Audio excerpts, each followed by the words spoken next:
Welcome to iconic investors guys. और आज की इस वीडियो के अंदर हम बात कर रहे होंगे आरबीएनएल शेयर के बारे में कि भाई इसमें कहाँ से टर्न अराउंड हो सकता है, क्या हो सकता है, फंडामेंटल्स क्या कह रहे हैं। ठीक है, तो सारी चीजें इस वीडियो में बात करेंगे। और साथ ही रेलवे की अभी एक न्यूज आई है कि union cabinet approves 4 railway project worth 12,000 crore something. ठीक है, तो 12,000 करोड़ के 4 रेलवे के जो प्रोजेक्ट हैं वो अप्रूव किए गए हैं, जिसमें ओवरऑल भाई फर्क देखने को मिलने वाला है।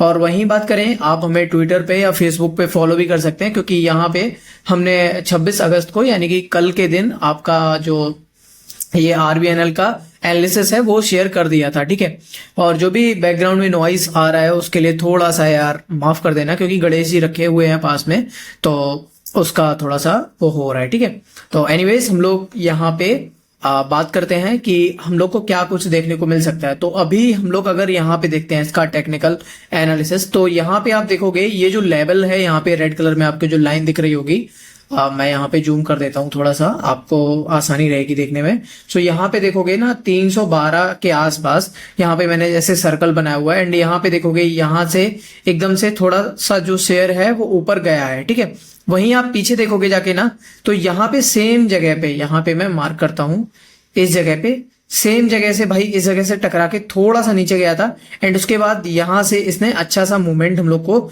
देना शुरू किया था। तो हम लोग बोल सकते हैं कि भाई ये जो जगह है, ये जो पॉइंट है, ये जो लाइन है, ये जो एरिया है इस जगह का, ये काफी ज्यादा इंपॉर्टेंट हो जाता है। अब इसको आप कुछ भी बोल सकते हो। ठीक है, यहाँ पे हमारा जो सपोर्ट है इसको हम लोग एक एरिया बोल देते हैं, एक जोन बोल देते हैं, ये काफी ज्यादा इंपॉर्टेंट है हमारा। ठीक है, क्योंकि यहां से हम लोग को काफी सारी चीजें देखने को मिली है। पहले ये रेजिस्टेंस का काम कर रहा था, यहाँ पे इसको इसने टच किया, एंड उसके बाद यहाँ पे थोड़ा नीचे जाने के बाद यहाँ पे रेजिस्टेंस पे टच करा इसने, एंड भाई अच्छी खासी रैली दी। फिर उसके बाद यहाँ पे लाइफ टाइम हाई क्रिएट करने के बाद यहाँ पे नीचे आया, एंड उसके बाद फिर इसने अपने जो सपोर्ट है उसको यहाँ पे इसने सपोर्ट बनाया इसको, एंड फिर भाई थोड़ा सा अप गया, फिर एंड नीचे आया, फिर अप गया, एंड फिर भाई अब यहाँ पे नीचे आ गया। तो अभी हम लोग इसमें क्या कर सकते हैं, अभी देखो रेलवे में एक ये न्यूज आई है, तो इस वजह से भाई थोड़ा सा जो रेलवे सेक्टर है वो भागेगा, और नो डाउट ये शेयर भी भागेगा, क्योंकि पूरा रेलवे सेक्टर, अगर हम लोग किसी भी शेयर की बात करें तो रेलवे सेक्टर में अभी हम लोग को ऐसा ही देखने को मिल रहा है। ठीक है, सो यहाँ पे ये जो पॉइंट है वो काफी अच्छा है। अगर आप लोग इसमें होल्डिंग लिए हो तो यहाँ पे थोड़ा सा आप लोग इंतजार कर सकते हो, क्योंकि यहाँ पे हो सकता है हम लोग को अच्छा खासा टर्न अराउंड मिल सके, क्योंकि एक तो न्यूज आई है, और दूसरी चीज हम लोग यहाँ पे फंडामेंटल की बात करते हैं। तो यहाँ पे मैं ये सारी चीजें अभी स्किप कर रहा हूँ, क्योंकि ये सारी चीजें आप भी देख सकते हो। तो मैं आपको यहाँ पे कुछ चीजें बताता हूँ जो कि काफी ज्यादा इंपॉर्टेंट हो जाती हैं। ओके, सो यहाँ पे हम लोग ईयरली वाले में जाते हैं, क्योंकि क्वार्टर एंड क्वार्टर भाई अगर आप लॉन्ग टर्म इन्वेस्टर हो तो क्वार्टर एंड क्वार्टर चीजें मैटर नहीं करती, आप ओवरऑल आगे के लिए देखिए। वैसे नो डाउट भाई रेलवे हमारा काफी सही है, एंड कंपनी भी काफी सही है। ठीक है, मतलब ठीक बढ़िया है। अब मैं क्या ही ज्यादा एक्सप्लेन करूं इसके बारे में, आप लोग को सबको पता है रेल विकास निगमन या आरबीएनएल भाई क्या काम करती है। ठीक है, वो सारी चीजें आपको पता होंगी, और नहीं पता तो आप सिंपल स्क्रीनर पे जाओ, यहाँ पे आपको दिख जाएगा कि भैया ये क्या करती है, गवर्नमेंट की कंपनी है क्या, रेलवे में इसका काम है, वो सारी चीजें आपको यहाँ से मिल जाएंगी, इजी आप लोग को पड़ जाएगा वो। ठीक है, तो हम यहाँ पे थे, यहाँ पे प्रॉफिट एंड लॉस वाले सेक्शन में। सो यहाँ पे अगर मैं आपको एक चीज दिखाऊं, यहाँ पे देखो, अगर आप सेल्स वाले चैनल यहाँ पे जाओगे सेक्शन में, तो यहाँ पे देखोगे मार्च 2022 में भी 19,000 के आसपास थी, मैं अप्रोक्स ले रहा हूँ। ठीक है, और यहाँ पे मार्च 2025 में भी 19,000 के आसपास है। तो भाई ग्रोथ नहीं है अभी इस टाइम। ठीक है, तो यहाँ पे वही चीज प्रॉफिट में भी आ जाती है। ठीक है, यहाँ पे नेट प्रॉफिट अगर हम लोग डायरेक्ट देखते हैं, या ऑपरेटिंग प्रॉफिट आप लोग यहाँ पे देख सकते हो। सो यहाँ पे 2023 में कितना था, 1246। अब यहाँ पे क्या हो गया है, 1125। तो भाई जब ये चीज कम हुई है तो नो डाउट शेयर गिरेगा ही गिरेगा। ठीक है, क्योंकि ओवरऑल भाई यहाँ पे अगर हम लोग नेट प्रॉफिट भी देख लें, तो यहाँ पे देखो 2023 का ये रहा। ठीक है, 1342 करोड़, और वहीं अब हमारा 2025 में जो आया था मार्च में, सो उसका क्या हो गया, 1282। गिर गया है भाई, काफी गिर गया है। ठीक है, सो यहाँ पे क्या हम लोग कंपनी में देखते हैं कि भाई हम लोग को अच्छी ग्रोथ मिले, और यहाँ पे क्या हो रहा है, थोड़ा नीचे जा रहा है।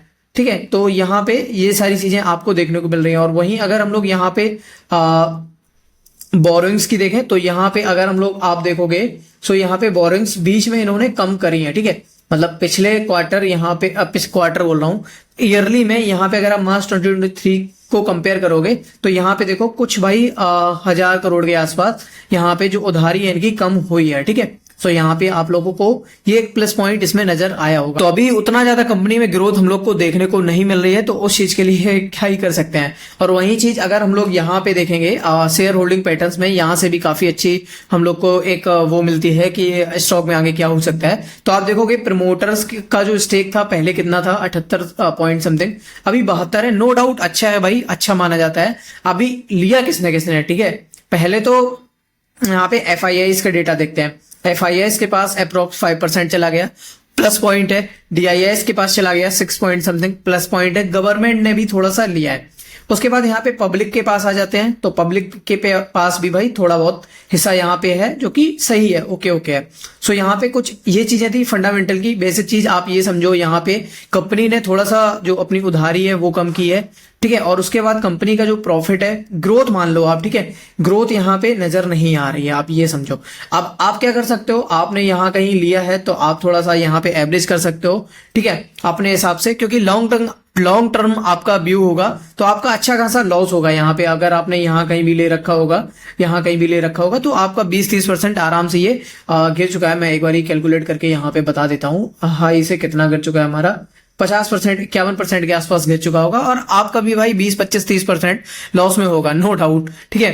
तो यहाँ पे आप थोड़ा सा अपना एवरेज कर सकते हो अगर लॉन्ग टर्म का व्यू है, क्योंकि यहाँ पे अच्छे जोन पे है। और अगर यहाँ से थोड़ा और गिरता है 10-20%, तो आप फिर से थोड़ा सा एवरेज कर सकते हो, ठीक है। सो यहाँ पे इस तरह से आप ये एक चीज फॉलो कर सकते हो। एंड अगर यहां से आपको रैली देखने को मिलती है तो अभी कंपनी में ग्रोथ नहीं है, और अगर आपका व्यू काफी ज्यादा लॉन्ग टर्म है 10 साल के आसपास, तो आप इसको कंसीडर कर सकते हो as a long term investment. और अगर आपका व्यू थोड़ा सा कम है, 1-2 साल में रिटर्न आपको चाहिए, तो मैं उतना ज्यादा रिकमेंड नहीं करूंगा कि भाई अभी इसमें इतना ज्यादा ग्रोथ हो सकती है, ठीक है। सो यहाँ पे आपको ये सारी चीजें क्लियर समझ में आ गई होंगी। मैंने कट टू कट यहाँ पे बात की है, ज्यादा घुमा फिरा के वीडियो नहीं बनाई हुई है। सो आई होप आपको सारा कुछ यहाँ पे क्लियरली समझ में आ गया होगा।